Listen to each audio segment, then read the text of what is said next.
And how's everybody doing? I'm Jay Elson. He's Jason Anderich. Our preview kicks off tonight in South Dakota. We're going to go smallest class to largest. So we begin with Class 9B. 10-1 Faulkton area meets 11-0 Hamlin at 10:30 on Friday morning. Not necessarily the matchup some people expected. A lot of people thought Canastota would be in the spot that Faulkton is occupying, but credit to them. They came down and beat the Hawks on their own field. You know, a lot of people don't know about what Faulkton can do, and they assume that Canastota, being the traditional power, would roll through that semifinal game. Well, Faulkton showed up in a big way, and it's because of their running back, Darren Riesler, 1,827 yards on the year, 29 touchdowns. They've only lost one game this year, and that was an overtime game to a good Langford team. The keys for them on the final game will be tackling. They really have to do a good job of tackling on a big field against a stud like Brody Grantham of Hamlin. Yeah, and he's not the only playmaker on this Hamlin side. I think the Chargers are back here. Remember, came up just short last year. Had a big lead at halftime on Avon last year. Couldn't hold it. And that had to have left a sour taste in their mouth. They've been looking to get back to this point all year, and they are the real deal. They're coming in as the favorite this time. Yeah, definitely the favorites. Jeff Sheehan, the coach, did say that that's been the goal all season long. Senior quarterback this year, Brody Grantham, that's been his goal all the way along. You see his stats. They're unbelievable. He could put his name in the record books for a huge day. I think he's got a big day coming up. And again, the key for them is to close the game out. If they get up early like they did last year on Avon, they've got to put their foot down and make sure Faulkton can't come back. All things considered, who do you think takes home this championship? I think this one definitely weighs in the favor of Hamlin. A lot of experience at this level, and Brody Grantham could be an all-world player in this game. Now, Faulkton, turned some heads, obviously, with what they did to Canastota in the semifinals. That being said, I still like Hamlin in this one. I think they've been on a mission.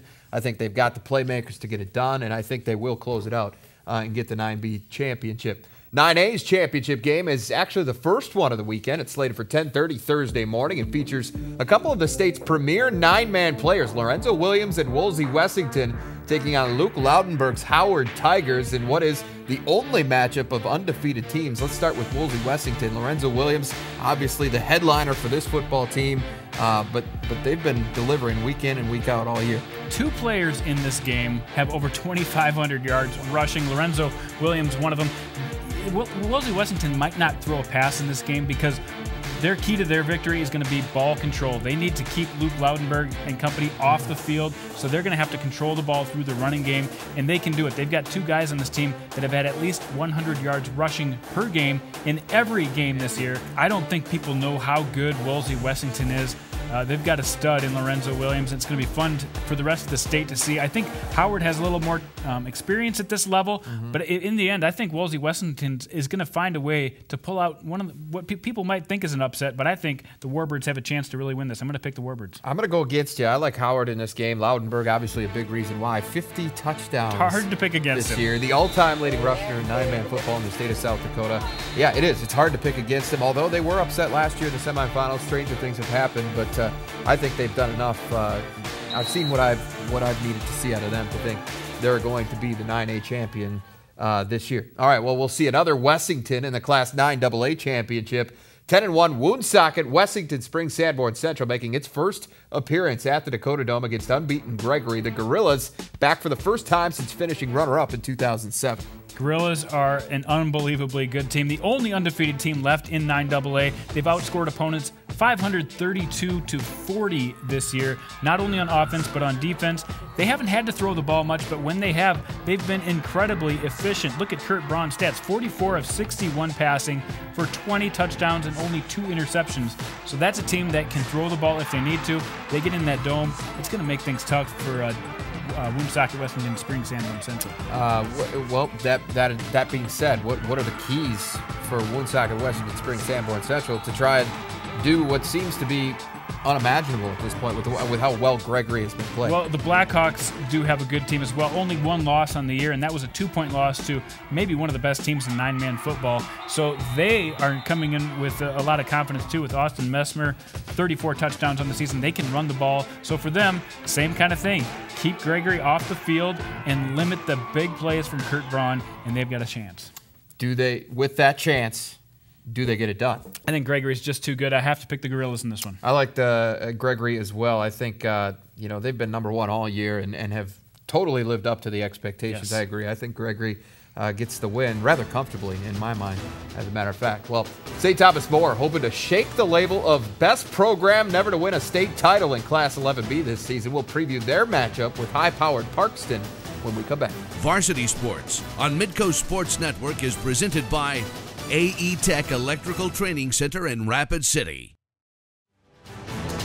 Varsity Sports on Midco Sports Network is presented by Shields. And welcome back. Well, we shift our focus to South Dakota's 11-man ranks now. For whatever reason, 11B seems to give us one of the best games of championship weekend. Will that be the case again this year? It's a good question. We'll find out Friday afternoon as St. Thomas More takes on Parkston. The Cavaliers 0 for their first 5 trips to the Dakota Dome, but they'll get no sympathy from Parkston. The Trojans are the reigning runners-up in this class and are hoping the third time is the charm for them. Yeah, the keys for Parkston to get to that next level last year, got to the finals, couldn't quite get it done. It was because they gave up a couple big plays. They cannot give up big plays to St. Thomas More. And, you know, they've only given up 51 yards per game on the pass. I think that's going to go in their favor. The Trojans can definitely do that.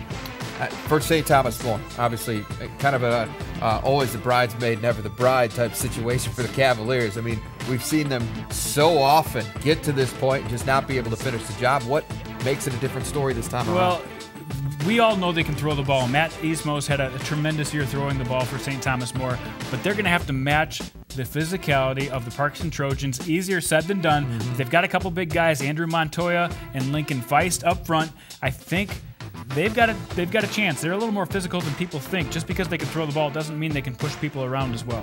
One interesting note about this game, Lincoln Feist, first trip for this team to the Dome since 2009. Yep. Lincoln Feist was a 7th grader. He played in that game. He did. He's a senior now and getting another shot at a state title. Big 7th grader. He was a big 7th grader. He's a big 12th grader now, too. Yes. So who gets the win here? I got to take Parkston. I think they're head and shoulders above everybody in this class. St. Thomas More will put up a good fight, but Parkston will pull away. Yeah, every time we thought they might get challenged, Parkston, during the regular season or even in the postseason, it hasn't been much of a challenge. That a little bit of a scare at Canton early on in the regular season in what was a rematch of last year's title game, but they got another shot at the Seahawks later and dispatched them pretty handily. 2 shutouts, and not bad. Yeah, so I like Parkston as well to get the win in 11B. Well, familiar foes come face-to-face in Class 11A this year. Dell Rapids is seeking a 5th title in 8 years against Madison, but that's not going to be an easy task. The Bulldogs, who nipped the Warriors 36-33 back on August 29th, are hungry for their first football title after settling for runner-up honors in 2013. Yeah, Madison, we all know how good and dominant they were last year. Didn't get it done when they got to the Dome. I think this year they've got some more experience. A very young team, but this team knows they can make it this far this year. And you look at their stats. I mean, Mitch Hansen does a tremendous job distributing this ball. There are several receivers he can go to over 100, 150, 200, 300 yards. That's going to make it tough for Dell Rapids. The key for them, however, is to control that line of scrimmage.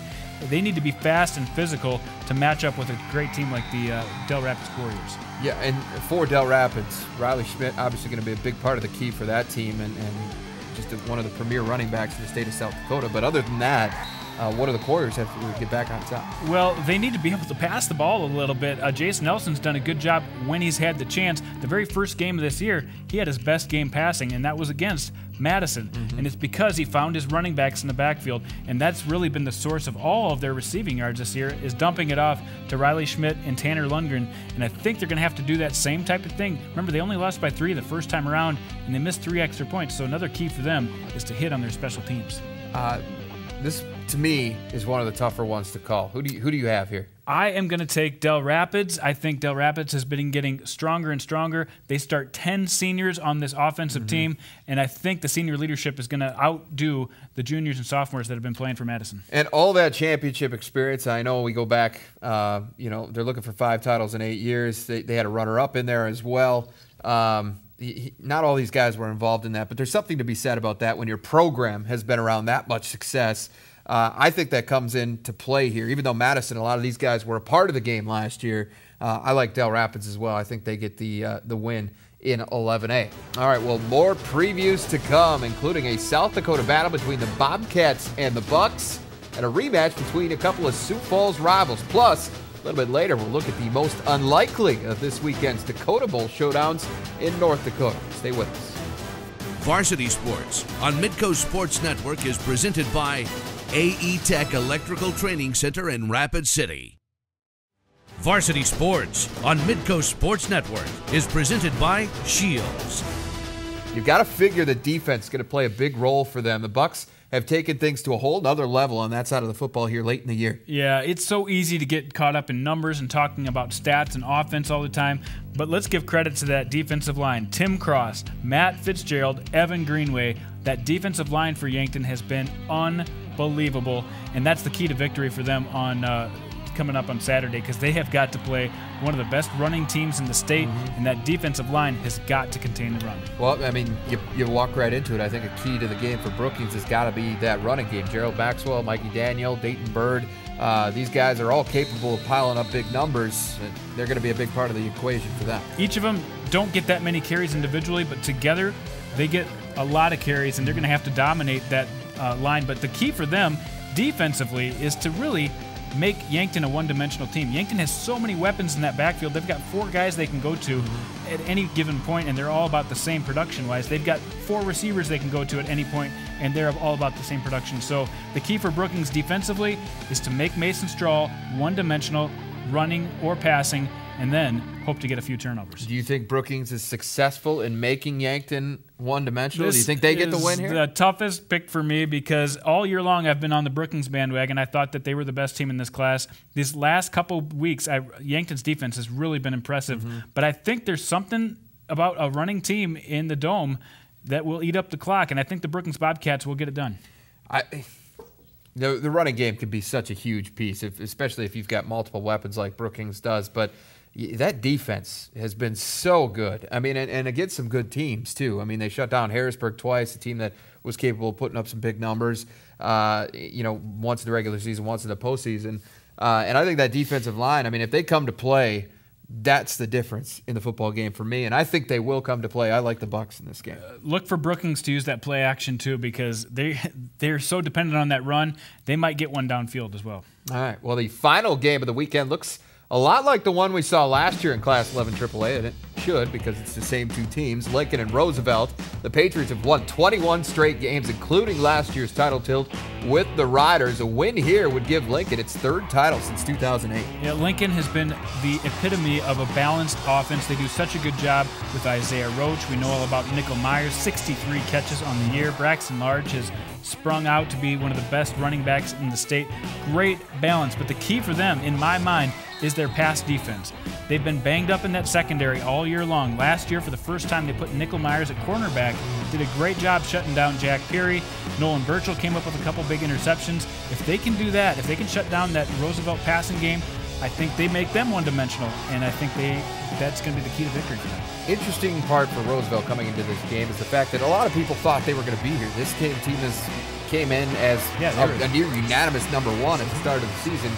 Terry Christian was a big reason for that. Well, he went down with injury. Jet 3 steps in, and he gets him back to the Dome, and he's done an admirable job in replacing Terry Christian. But what do the Riders have to do, and how much it hinges on the play of Jet Thune? Yeah, Jet Thune has done a great job, and I think he will do a great job on Saturday night. I do, however, think that it comes down to run defense for them. Last year, they got run all over by Caden Quintanilla, and this year, I think Kim Nelson is vowed not to let that happen again. Their young defense is getting better and better, and when they put Grant Schmidt in for that run defense on goal line situations, he blows the line up.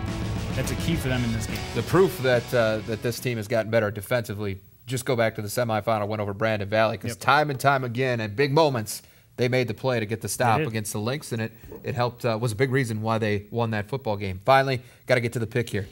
I got to take Lincoln in this game. No reason to think that they would lose.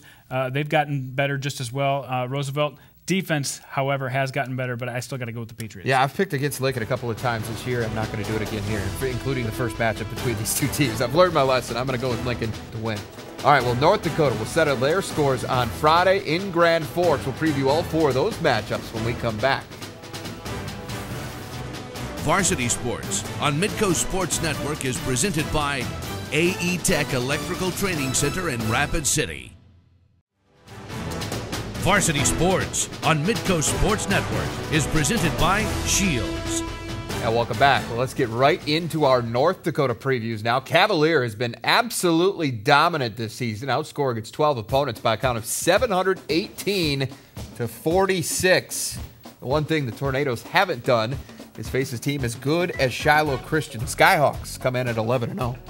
Two very good teams, two undefeated teams. Cavalier did it last year.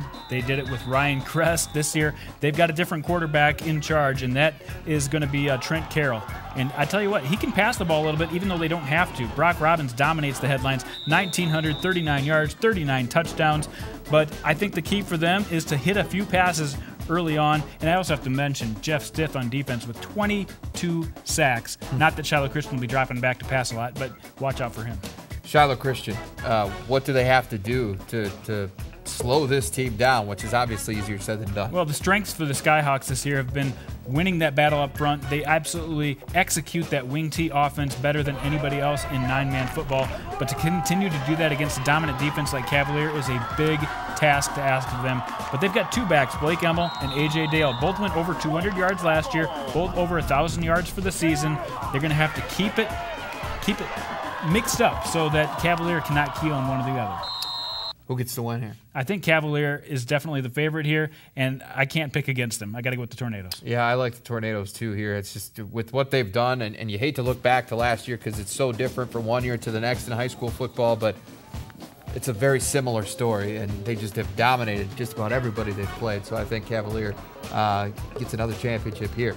Well, a couple of one-loss teams will play for the Class 1A championship on Friday. Killdeer recorded back-to-back wins over unbeaten teams from Rugby and Hazen to punch its ticket to the Dakota Bowl for the first time since 1995. The Cowboys will face Park River Fordville-Lankin, the Aggies, coming in 10-1. Yeah, the Aggies, another team we haven't heard a lot about throughout the year, but just one loss to Larimer, and they avenged that later with a big 7-0 win in the semifinals. They can play the defensive game, they can play that offensive game, and they've actually gotten better on their balance on their offense between their run and their pass. The key for them, last week they blitzed a lot. They got to be careful if they blitz a lot in the dome. They can't get burned on the big plays in the big game on Friday. Impressive run to this point for Killdeer for sure. How do the Cowboys finish it off? Well, again, they have to dominate up front. Their defensive line made some huge stops against Hazen, and they're going to have to make some huge stops getting the Aggies and keeping them to short games. Cowboys or Aggies?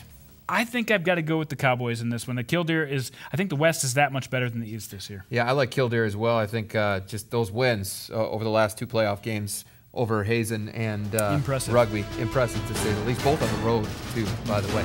Well, and then there were two. We'll round out our championship preview with a look at the big school title games in North Dakota, including the rematch between Shanley and St. Mary's. That's next. Varsity Sports on Midco Sports Network is presented by AE Tech Electrical Training Center in Rapid City. Varsity Sports on Midco Sports Network is presented by Shields. The third game at the Alara Center on Friday might be the best one of the day, at least on paper. Shanley and St. Mary's have one loss between them this season, and it came in their head-to-head matchup, which the Saints won 28-27 in double overtime all the way back on August 29th. St. Mary's going for its second straight 2A title, Jason, while Shanley is hoping to hoist the trophy for the fourth time in 6 years. Yeah, St. Mary's is coming back as the defending champs. They won the first game. It might look like they are definitely the favorites, but I think if there was a line on this game, it would be a pick'em. The Saints have been so good at just putting anybody in the backfield and getting 100, 200, sometimes 250 yards for rushing. Jacob Heiner's done it. Noah Krebs has done it. Reiner has done it. A lot of guys can go in there and play well, but really it's their defense. Their physical, fast defense, and the key for them is to rattle the sophomore quarterback, Matt Bird, and get him shaken up in this situation so that Shanley can't move their offense. These two teams match up so well on both sides of the football, but how do the Deacons avenge that early season loss? Well, really, they made some mistakes that first game. They've got to be mistake-free. They've got to execute on their extra points, little things, and they would be the favorites in this game if they would have won back in August. But they've got to get off to a good start. You cannot play from behind against St. Mary's. St. Mary's is the favorite. Who's the champion? I don't know if they're the favorite. Like I said, I think it's a pick'em, and my pick is going to go toward Fargo Shanley. I think Fargo Shanley will have a little bit more playmaking ability, even though the Saints have a great running game. I think St. Mary's is the favorite in this game, just because they're the defending champs and they're back. So, it doesn't really mean anything. No, probably not. But I like their defense, have all year. I like the fact that they battled through some injuries during the course of the year, stayed on course, managed to continue the defense of their title. I think they've got what it takes. I think they're going to repeat. All right, well, last but not least, the championship matchup in Class AAA, one that very few had penciled in before the season, is Minot meets Fargo Davies. It's the first time since 2002, Jason, that this game will not include either Bismarck or Fargo South. These teams don't care about that, though. This is about them. Minot looking for its first state title since 1980, while Davies is making its first ever Dakota Bowl appearance. Key for Davies, they've got to really use that balanced attack that they have. Aiden Hartness has done a great job. 88 completions on the year, 52 to his twin brother, Tristan Hartness, but Ty Yoakum has done a great job. J.D. Arguelles can run the ball, and Aiden Hartness himself can run the ball. They've got to stay balanced. How about Minot? I mean, you look at playoff wins of West Fargo and Bismarck. What more do they need to accomplish other than just finishing this thing off? But it's easy said than done. They've had an unbelievable scheme this year, especially over the last 2 weeks, scoring points off of a team that you didn't think they could score points off of. You didn't think they could hold in Bismarck. They've got to execute their scheme once again. Dude, are they going to be able to do it? I mean, that's an awful tough task to ask them to beat these three opponents back-to-back. I've picked against Minot too many times in my career. I don't doubt them this time. I think they're going to rise to the occasion and shut down the Hartnesses. I can't believe I just said that. That's a big ask for this team to go on after an emotional win over a Bismarck team that had trumped them just a month earlier, not even. And I like Davies for kind of the same reason, but it's all for this season. I've picked against Davies a lot. I just wasn't buying in. Well, now I'm buying in. I like the Eagles. I think they are the AAA champion in North Dakota. All right, that is going to do it for us for this week. For Jason Andera, I'm Jay Elson. Remember to tune in for Varsity Sports Live Friday and Saturday night, championship editions right here on Midco Sports Network.